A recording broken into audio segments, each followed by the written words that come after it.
ഇങ്ങനെ സംഭവിച്ചാൽ ഞാൻ ഹാപ്പിയാകും, ഇത് കിട്ടിയാൽ ഞാൻ ഹാപ്പിയാകും എന്നെല്ലാം നിങ്ങൾ നിങ്ങളോട് തന്നെ പറയാറുണ്ടോ? ഈ ഒരു പ്രൊമോഷൻ കിട്ടിയാൽ, ഈ എക്സാം ജയിച്ചാൽ, വിദേശത്ത് പോയാൽ എന്നിങ്ങനെ പലതും. എന്നാൽ ഈ ആഗ്രഹിച്ച കാര്യങ്ങൾ നേടിയാലും പൂർണ്ണത തോന്നാത്ത അവസ്ഥ. വിജയത്തിന് ശേഷം നമ്മുടെ ഹാപ്പിനെസ്, നമ്മുടെ സന്തോഷം എന്തുകൊണ്ട് മങ്ങിപ്പോകുന്നുവെന്നും ഈ ലക്ഷ്യങ്ങൾക്കെല്ലാം അപ്പുറം നമ്മൾ എന്താണ് തിരയുന്നതെന്നും ഈ ഒരു അവസ്ഥയെ മറികടക്കുവാനുള്ള ചില പ്രാക്ടിക്കലായ വഴികളുമാണ് നമ്മൾ കാണാൻ പോകുന്നത്. നമ്മളെല്ലാവരും ലക്ഷ്യങ്ങളെ ചേസ് ചെയ്യുന്നവരാണ്. അതിൽ തെറ്റൊന്നുമില്ല. ഗോൾസ് നമ്മെ വളരുവാൻ സഹായിക്കുന്നു. അവ ജീവിതത്തിന് ദിശയും പർപ്പസും നൽകുന്നു. എന്നാൽ പലപ്പോഴും നമ്മൾ ഏതെങ്കിലും ഒരു നിമിഷത്തിൽ സ്വയം ചോദിക്കുന്ന ഒരു ചോദ്യമാണ്, എനിക്ക് എന്തുകൊണ്ടാണ് ഞാൻ ഓർത്ത പോലെയുള്ള ഫീലിംഗ് ഇവ നേടിയ ശേഷം അനുഭവപ്പെടാത്തത്? ഒരു കാര്യത്തിനായി നിങ്ങൾ കഠിനമായി പരിശ്രമിച്ചു, അങ്ങനെ അവസാനം നിങ്ങൾ അത് നേടിയെടുത്തു. കുറച്ചു സമയത്തേക്ക് നിങ്ങൾ എക്സൈറ്റഡ് ആയിരുന്നു. എന്നാൽ പിന്നീട് ജീവിതം വീണ്ടും നോർമലിലേക്ക് പോകുന്ന അവസ്ഥ. എന്തുകൊണ്ട് ഇങ്ങനെ സംഭവിക്കുന്നുവെന്നും നിലനിൽക്കുന്ന ഫുൾഫിൽമെന്റ് എവിടെ നിന്നും വരുന്നുവെന്നും നമ്മൾ ഇന്ന് കാണാൻ പോകുന്നു. നമ്മുടെ മനസ്സിന് ഒരു പ്രത്യേകതയുണ്ട്. അതെപ്പോഴും മുന്നോട്ട് നീങ്ങിക്കൊണ്ടിരിക്കുന്നു. ഇവിടെ എത്തിയ ശേഷം വിശ്രമിക്കാം. ഞാൻ ജീവിതം ആസ്വദിക്കാൻ പോകുന്നത് അവ നേടിയ ശേഷമാണെന്ന് അത് നമ്മോട് പറയുന്നു. എന്നാൽ പ്രശ്നം ഇതാണ്, അവിടെ എത്തിയാൽ മനസ്സ് ഒരു പുതിയ ലക്ഷ്യവുമായി വരുമെന്നുള്ളത്. ഒരു ഉദാഹരണം പറയാം. വിദ്യാർത്ഥികൾ പലപ്പോഴും പറയുന്നതാണ്, പഠനം പൂർത്തിയായാൽ ഞാൻ റിലാക്സ്ഡ് ആകും. എന്നാൽ അതിനുശേഷം അതിൽ മാറ്റം വരും. ഒരു ജോലി കിട്ടിയാൽ ഞാൻ ഹാപ്പിയാകും എന്നായി മാറുമത്. പിന്നീട് ലക്ഷ്യം പ്രൊമോഷൻ ആകും. പിന്നീട് ഒരു വീട് വാങ്ങുന്നതാകും. അങ്ങനെ അത് നീണ്ടു പോകും. ഇവിടെ ലക്ഷ്യത്തിൽ മാറ്റം സംഭവിക്കുന്നുണ്ട്, എന്നാൽ പാറ്റേൺ ഒന്നു തന്നെയായി നിലനിൽക്കുന്നു. ലക്ഷ്യത്തിലുള്ള നമ്മുടെ അമിത ശ്രദ്ധ ഇപ്പോഴുള്ളതിനെ മറന്നുപോകാൻ കാരണമാകുന്നു.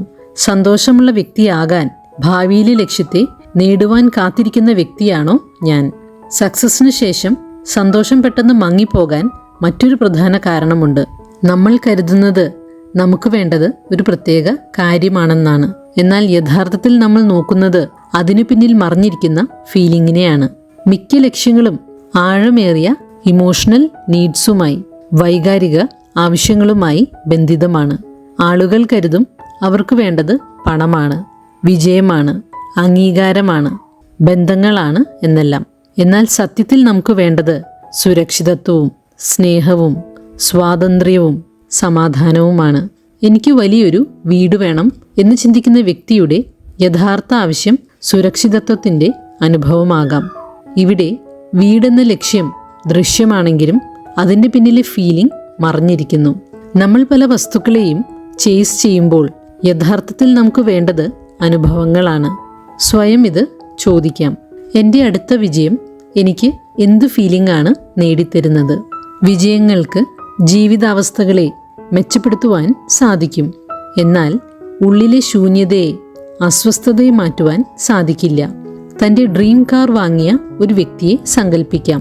മാസങ്ങളോളം അതിനെക്കുറിച്ച് അയാൾ ചിന്തിക്കും, അതിനുവേണ്ടി അധ്വാനിക്കും, സ്വപ്നം കാണും. അങ്ങനെ അവസാനം അത് സ്വന്തമാക്കും. കുറച്ചാഴ്ചകൾക്ക് വളരെയധികം എക്സൈറ്റ്മെൻ്റ് ഉണ്ടാകും. പിന്നീട് മറ്റൊരു കാർ മാത്രമായി മാറുമത്. എക്സൈറ്റ്മെൻറ്റ് മങ്ങാൻ ആരംഭിക്കും. മനസ്സ് പുതിയ ലക്ഷ്യങ്ങളെ തേടിപ്പോകും. ചെറിയൊരു പ്രാക്ടീസ് ചെയ്തു നോക്കാം. ഒരു പേപ്പർ എടുത്ത് ഈ ഒരു വാക്യം പൂർത്തിയാക്കാം. I will finally be happy when. പൂർത്തീകരിക്കാം. ഞാൻ ഈ ഒരു കാര്യം അത് പൂർത്തീകരിക്കാം, സന്തോഷമുള്ള വ്യക്തിയാകും. മനസ്സിൽ വരുന്ന കാര്യം അവിടെ എഴുതാം. ഇനി സ്വയം ചോദിക്കാം, എന്ത് ഫീലിംഗ് ആണ് ഞാൻ യഥാർത്ഥത്തിൽ അന്വേഷിക്കുന്നത്? സമാധാനമാണോ? സുരക്ഷിതത്വമാണോ? സ്വാതന്ത്ര്യമാണോ? അംഗീകാരമാണോ? അതോ സ്നേഹമാണോ? ഇനി ഒരു ചോദ്യം കൂടി ചോദിക്കാം. ഈ ഒരു ഫീലിംഗ് ഇന്നെനിക്ക് ചെറുതായെങ്കിലും അനുഭവപ്പെടുവാൻ സാധ്യതയുണ്ടോ? ഒരു നിമിഷമെടുത്ത് ചിന്തിച്ച് അതിന് ഉത്തരം കണ്ടെത്താം. കാരണം ചിലപ്പോൾ നമ്മൾ എക്സ്പീരിയൻസ് ചെയ്യാൻ ആഗ്രഹിക്കുന്ന ഫീലിംഗ് ഇപ്പോൾ തന്നെ ലഭ്യമായിരിക്കും. മനസ്സിൻ്റെ ഏറ്റവും വലിയ ട്രാപ്പ് എന്നത് ജീവിതം പിന്നീടാണ് തുടങ്ങുന്നത് എന്ന വിശ്വാസമാണ്. എല്ലാം ശരിയായി കഴിയുമ്പോൾ, പ്രശ്നങ്ങൾ ഇല്ലാതാകുമ്പോൾ, പെർഫെക്റ്റായി കഴിയുമ്പോൾ എന്നെല്ലാം ചിന്തിക്കാൻ അത് പ്രേരിപ്പിക്കും. എന്നാൽ ലൈഫ് ഈസ് ഹാപ്പനിങ് നൗ. ഈ ഒരു നിമിഷം പെർഫെക്റ്റ് ആകണമെന്നില്ല, എങ്കിലും അത് നിങ്ങളുടെ ജീവിതമാണ്. ഇത് തിരിച്ചറിഞ്ഞ് നമ്മൾ പൂർണ്ണമായും ഈ ഒരു നിമിഷത്തിലേക്ക് തിരികെ വരുമ്പോൾ ചില അത്ഭുതകരമായ കാര്യങ്ങൾ നമ്മൾ കണ്ടെത്തും. നമ്മൾ കരുതിയതിനേക്കാളും സമാധാനം ഈ ഒരു നിമിഷത്തിൽ ഉണ്ടായിരുന്നുവെന്ന് നമ്മൾ തിരിച്ചറിയും. തീർച്ചയായും ലക്ഷ്യങ്ങൾ വേണം. നമ്മൾ വളർന്നുകൊണ്ടിരിക്കണം, നമ്മൾ പഠിച്ചുകൊണ്ടിരിക്കണം, മുന്നോട്ട് നീങ്ങിക്കൊണ്ടും ഇരിക്കണം. എന്നാൽ മറ്റെവിടെയോ എത്തുവാൻ കാത്തിരിക്കരുത് സമാധാനം കണ്ടെത്തുവാൻ. കാരണം സന്തോഷമായിരിക്കുവാൻ അടുത്തൊരു കാര്യത്തിനായി കാത്തിരുന്നാൽ സന്തോഷം എപ്പോഴും ഒരു ചുവട് മുന്നിലായിരിക്കും. അതുകൊണ്ട് ഒരു നിമിഷമെടുത്ത് ഇപ്പോഴുള്ള കാര്യത്തെ അപ്രിഷിയേറ്റ് ചെയ്യാം. അതിനായി നന്ദി പറയാം.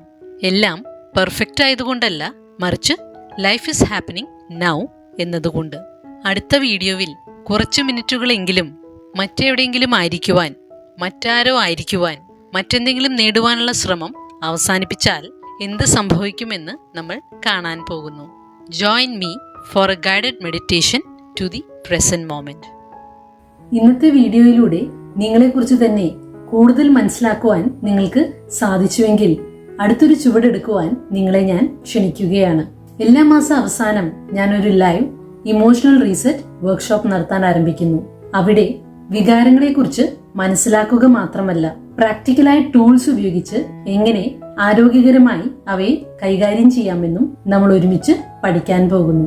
അമിതമായ സമ്മർദ്ദം, അമിത ചിന്ത, അതുപോലെ മനസ്സിന് ശാന്തത അനുഭവപ്പെടുവാൻ പ്രയാസപ്പെടുന്നവർക്ക് ഇത് വളരെയധികം സഹായകരമായിരിക്കും. പഠിക്കുന്നതിൽ മാത്രം നിൽക്കാതെ യഥാർത്ഥ മാനസിക മാറ്റത്തിലേക്ക് ഒരു ചൂടുകൂടി വയ്ക്കുവാൻ നിങ്ങൾ തയ്യാറാണെങ്കിൽ എന്റെ ഇമോഷണൽ റീസെറ്റ് വർക്ക്ഷോപ്പിലേക്ക് നിങ്ങളെ ഞാൻ ഹൃദയപൂർവ്വം സ്വാഗതം ചെയ്യുന്നു.